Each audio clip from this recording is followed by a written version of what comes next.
Little Fox. The Princess and the Pea. Once upon a time there lived a very unhappy queen. She was unhappy because her son was not married. Since he was a prince, he could only marry a princess. It was so hard to find the perfect princess for her son. Young women from all over the world came to the castle to see if they could marry the prince. The queen wanted to confirm that they were really princesses, so she tested each one. "What is your name, my dear?" asked the queen. "I am Princess Valeria of Sweden, your highness," answered the princess. "Let me see your hands, Valeria," said the queen. I beg your pardon?" Valeria said nervously. "Your hands." The queen repeated. "Just as I thought. You are not really a princess. No true princess could have such rough hands." The queen dismissed poor Valeria in a huff. Sometimes the queen inspected the princesses' teeth. Sometimes she checked their hair. The queen even examined their feet. Finding the perfect princess was very demanding work. One stormy evening there was an unexpected visitor at the castle. The prince was the first person to get up. Outside in the pouring rain stood a beautiful but very wet young lady. The prince had never seen such a lovely woman before in his life. "What are you doing in the rain?" the prince asked. "Well, can I come in or not?" the lady said irritably. The lady told the prince what had happened. She had been taking a walk when it began to rain very hard. She had been walking all night trying to find a dry place. "May I please stay here tonight?" she asked the prince. The prince wished she could stay forever. While the prince and the young lady were talking, the queen silently entered the room. "What is going on here? Who are you?" demanded the queen. "Forgive me, your highness. I am Princess Winifred." said the lady. "Princess?" asked the queen. "But my friends call me Win." The prince explained to his mother what had happened. "She must go at once," shouted the queen. "Perhaps she really is a princess," the prince said. "There is only one way to find out." The queen smiled coldly. "Show me your hands," demanded the queen. "Say ah," said the queen. Winifred's teeth were white and hard. The queen pulled on Win's braid. Her hair was still wet, but it looked strong and healthy. "Let me see your feet," the queen said. Her feet were small and straight. "She may stay the night," the queen agreed. "See, she was telling the truth. She really is a princess," the prince said excitedly. "Not quite." "What do you mean?" the prince asked. "There is one more test," the queen answered. As the maid prepared the bed, the queen put a tiny pea under the mattress. Then the servants came in with 20 more mattresses and piled them on top of the first one. "Only a real princess will be able to feel that little pea under all these mattresses," the queen said happily.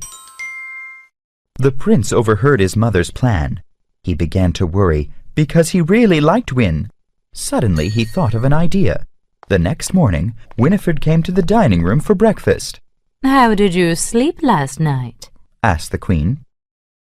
"Oh, I slept wonderfully," answered Win. "You didn't feel uncomfortable at all?" asked the prince. "Not at all." Win answered.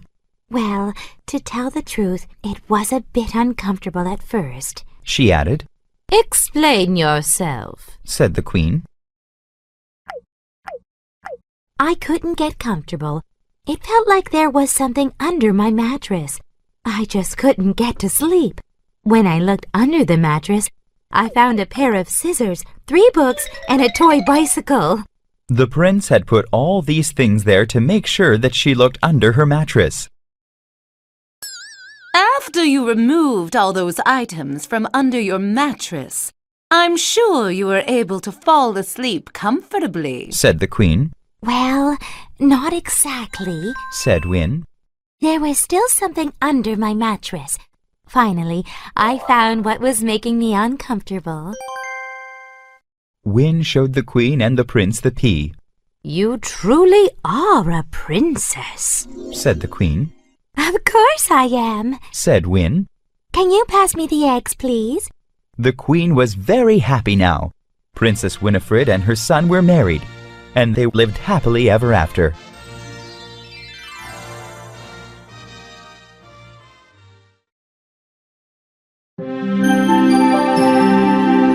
Thumbelina, Chapter 1. A Very Special Gift.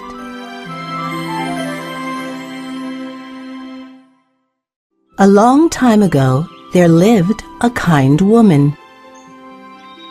She loved to keep busy in the garden. Her name was Mrs. Marigold, and she lived a simple life. She had only one wish. I wish I had a child, she sighed. One morning, she awoke very early. She looked out her window and noticed something strange. Why are my flowers moving like that? She said. She went outside to have a better look. Oh my, what is this? She gasped. A tiny woman with a basket stood among the daisies. She had bright red cheeks and small wings. Suddenly, she looked up and saw Mrs. Marigold staring down at her. Don't step on me! She shouted in a high voice. I'm not a bug! Are you a fairy? Asked Mrs. Marigold. Of course! She replied, pointing to her wings. I'm a garden fairy. What are you doing here? She asked. I'm helping you with your garden. The fairy said. But I'm leaving now. I've stayed too long already. Wait, may I make a wish? Mrs. Marigold asked excitedly. The fairy rolled her eyes. I'm not a genie. She snapped. Then the fairy noticed Mrs. Marigold's sad face. All right, I'll see what I can do. But you must promise not to tell anyone about me. Mrs. Marigold agreed and then said, I want a child. The fairy thought a moment. Then she took something out of her basket. This is a special seed. She explained. Plant it in a pot. Put the pot in the window. Don't water it. It just needs lots of sunshine. Wait a few days. Mrs. Marigold stared at the seed. She looked up and asked, Then what? but the fairy was gone. Mrs. Marigold took the seed inside and did exactly as she was told. The seed grew very fast. Soon it became a red tulip bud. On the third morning, Mrs. Marigold noticed the tulip bud moving. Something is happening. She said quietly. Mrs. Marigold bent down and kissed the bud. At that moment, the petals opened one by one. Amazed, Mrs. Marigold stared at the flower. At last, my wish has come true. She cried. Inside the flower was a tiny girl. Her hair was the color of sunshine. Her eyes were blue like the sea. Where am I? Said the girl. She had the loveliest voice. You are home. Said Mrs. Marigold. I am your mother. Mrs. Marigold held out her hand. The little girl jumped into her palm. Hello, Mother. Said the little girl. What's my name? The girl was only the size of Mrs. Marigold's thumb. Wiping a tear from her eye, Mrs. Marigold said, Your name is Thumbelina.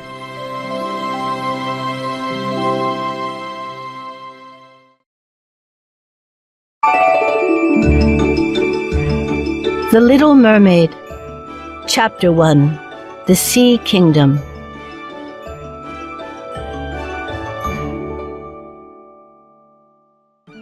At the bottom of the wide ocean is a world called the Sea Kingdom.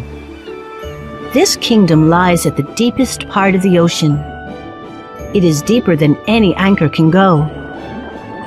It is so deep that humans, who live on land in the upper world, can never visit. In the Sea Kingdom, blue water covers everything. The water there moves like the waves above. When the ocean is calm, the sun's rays reach down to this deep place. And on a still night, the moon and stars send pale light sparkling down through the water. The most beautiful trees grow at the bottom of the sea. Some have purple branches and blue leaves. There are gardens with many brightly colored flowers, too. The plants all move slowly back and forth with each ripple of the water. Many kinds of fish, large and small, swim among the leaves and the flowers. They play all day and sleep among the rocks. Sea folk live in the Sea Kingdom, and they are called mermaids and mermen. They love to swim and play tag with the fish. The mermaids also love to feed the fish from their pretty hands. Like their fish friends, the mermaids and mermen have tails to help them swim. The sea folk love the ocean and everything in it. They would never want to live anywhere else.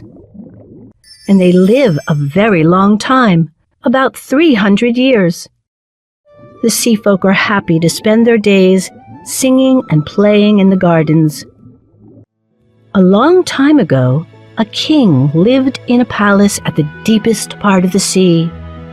He lived with his 6 young daughters, the mermaid princesses. His palace had walls of bright orange coral. Black mussels covered the roof. Their shells opened and closed with the changing of the tide. When each shell was open, a silver pearl twinkled from within. The Sea King was kind and ruled over all the beings living underwater. He loved to make them happy, but he lived with a broken heart. How sad that my wife, the Queen, died many years ago. He sighed. Now I care for the 6 mermaid princesses all by myself. Oh, no, you don't, said his mother, the wise mermaid. I'm the one who takes care of them. And I make sure the palace is clean and tidy, too. Son, you always forget about everything I do around here. You are right, Mother, said the Sea King with a smile. This family is very lucky to have you. The wise mermaid knew a lot about the world, and she taught her granddaughters well. When you are ready, she always told the princesses, I will teach you about life above the sea. The sisters were each born 1 year apart. When each sister turned 15, she would be allowed to swim up to the sea surface. Then the mermaid princess would see the upper world for the first time. The mermaid princesses were happy with their simple lives in the Sea Kingdom. Every one of their days was spent in fun and laughter. But the youngest princess was different. She was quiet, thoughtful, a bit unusual. Because she was the youngest and the smallest, they called her the Little Mermaid.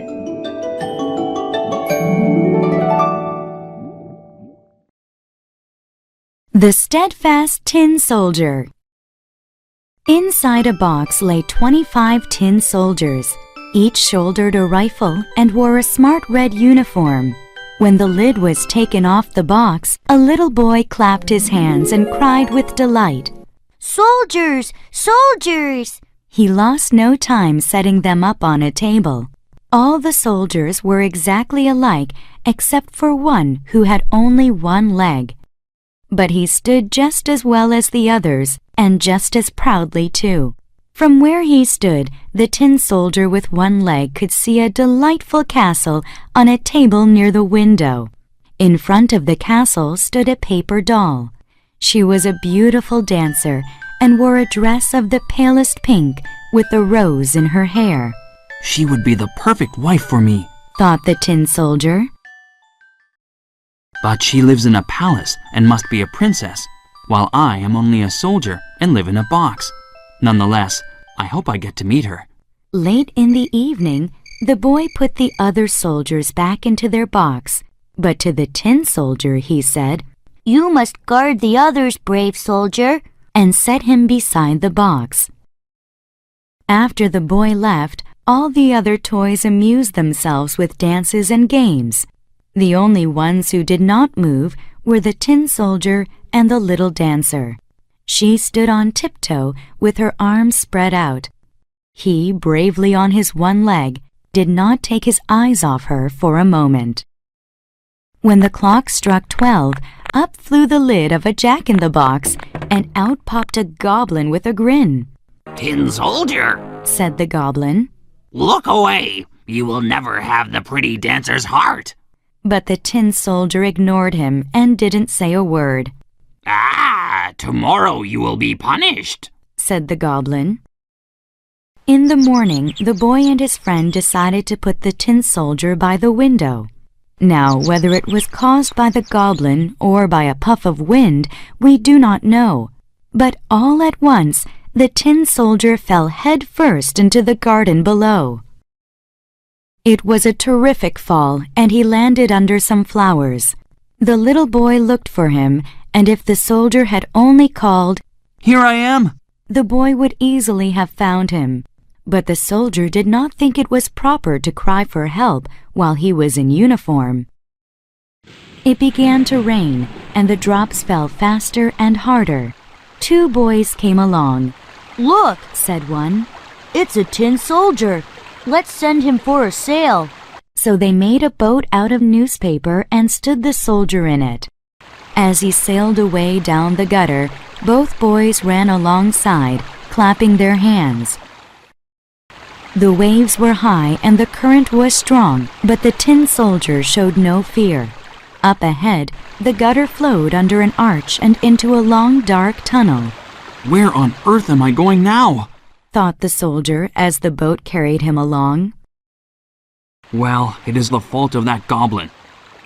Oh, if only the little dancer were with me in my boat, I wouldn't care about the dark. At this moment, a big water rat swam up. Do you have a pass? Asked the rat. Show me your pass. The tin soldier did not speak, but clung tightly to his gun. The boat rushed on. The rat showed its teeth and shouted, Stop him! Stop him! He doesn't have a pass. But the current grew stronger, and the soldier's boat quickly left the rat behind. Up ahead, the tin soldier could see daylight, but he also heard the loud roar of water. Where the tunnel ended, the stream poured straight into a big canal. The boat rushed out of the tunnel and in a gush of water fell into the canal. Swirling around, the boat filled with water, but the tin soldier stood bravely at attention. As the waves rose over his head, he thought of the elegant little dancer. But much as he wished to see her again, he remembered that a soldier must bravely face his fate. Suddenly, a great fish appeared and swallowed him up. It was dark inside that fish, worse than being in the tunnel. But the tin soldier showed no fear. The fish was caught, taken to the market, and sold to the same cook who lived in the boy's house. She cut the fish open with a knife. Look, the Tin Soldier!" she called. Marveling at the soldier who had traveled so far and returned in a fish, she carried him to the boy.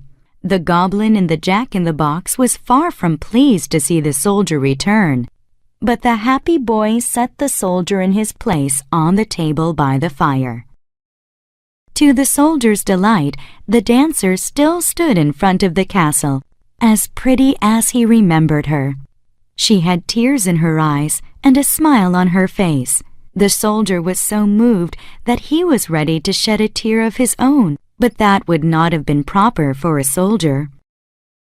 The goblin, of course, was jealous when he saw their happiness, and whether the goblin knocked him or the tin soldier fell or some other tragedy occurred, it is impossible to say. But just then the tin soldier tumbled into the fireplace. The flames surrounded him with a horrible heat, and he felt that he was melting away. Whether it was from the heat of the fire or the grief in his heart, who can tell? A door was suddenly opened, a light wind caught the little dancer, and she fluttered like a fairy straight into the fire to join the soldier. In a blaze, she was gone.